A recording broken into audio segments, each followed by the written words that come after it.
the fortress beneath the earth. What does fear look like when it is carved into solid rock?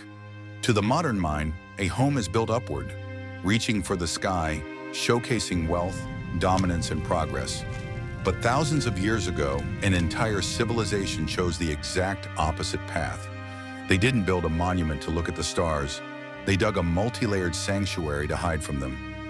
Deep beneath the volcanic landscape of Cappadocia, Turkey, lies a metropolis of shadows.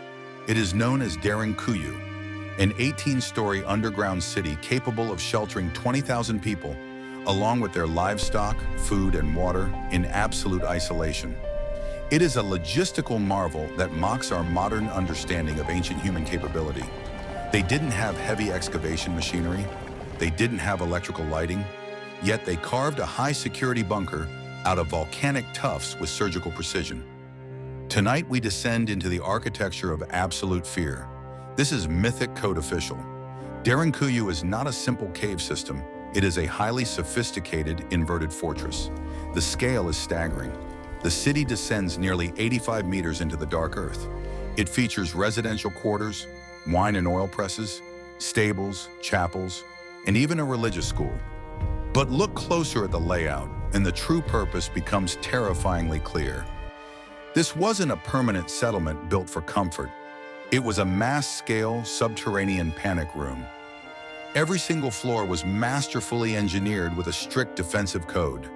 The corridors are intentionally narrow, low, and winding. A modern soldier walking through these halls would be forced to bend over, moving in a single-file line. This was the psychology of tactical bottlenecking.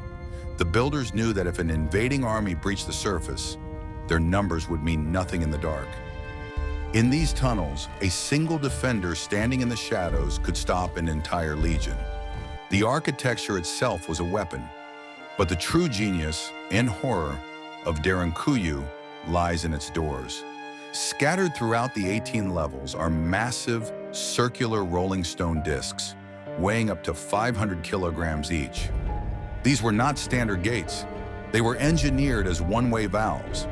The stones sit in deep grooves cut into the tunnel walls. They can be effortlessly rolled into place to seal a corridor, but they can only be operated from the inside. A small hole drilled into the center of the disc allowed the defenders to peer through or thrust spears at anyone trying to breach the wall.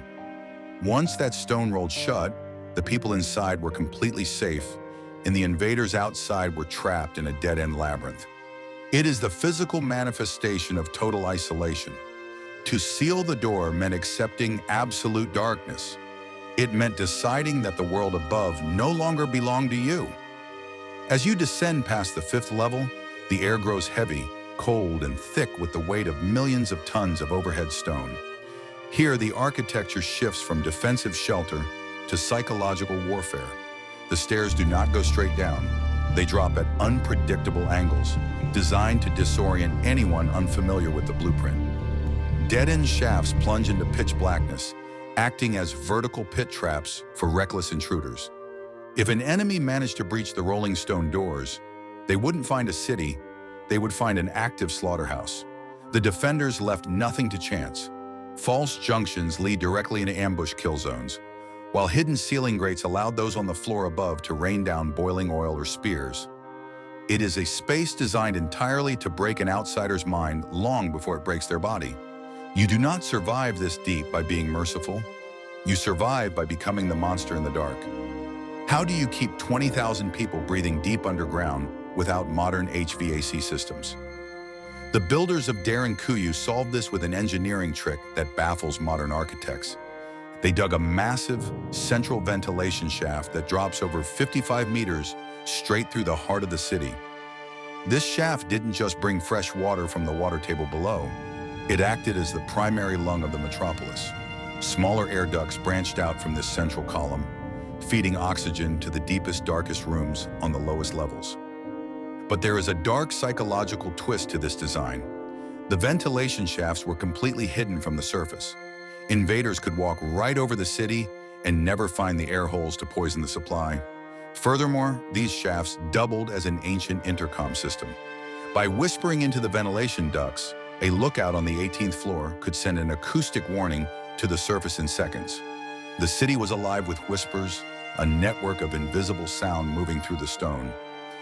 Mainstream history tells us that Derinkuyu was built by the Phrygians or early Christians fleeing persecution from Roman and Arab armies. And while those groups certainly used the tunnels, the archive asks a much larger question. Does a civilization dig 18 stories into solid rock just to hide from men with swords? When an army invades, they eventually leave.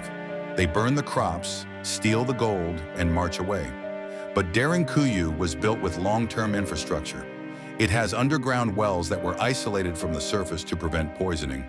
It has massive storage rooms for grain that could last for months. This level of engineering suggests a fear not of an invading army, but of something permanent, a fear of a world above that had become entirely uninhabitable. Was Derinkuyu built to survive an ancient climate collapse, a meteor bombardment, or a solar event that turned the surface of the Earth into a scorching desert? We see a primitive shelter, but we are looking at an ancient bunker built to survive the great deletion of a previous epoch. Derinkuyu sits quietly beneath the soil, a silent witness to a time when humanity was forced to crawl back into the earth to stay alive. It mocks our linear narrative of progress. We look at our glass skyscrapers and think we are invincible, but our modern cities are entirely dependent on a fragile surface grid. If the sun flares, if the atmosphere breaks, our skyscrapers become glass tombs. The builders of Derinkuyu understood a fundamental truth that we have forgotten. Permanence is not found in the sky. It is anchored in the deep. They left us an immutable archive written in volcanic tuff, a reminder that civilization is fragile and the dark is always waiting. The archive is open. The tunnels are calling. Subscribe to Mythic Code Official. Decode the world or be buried beneath it.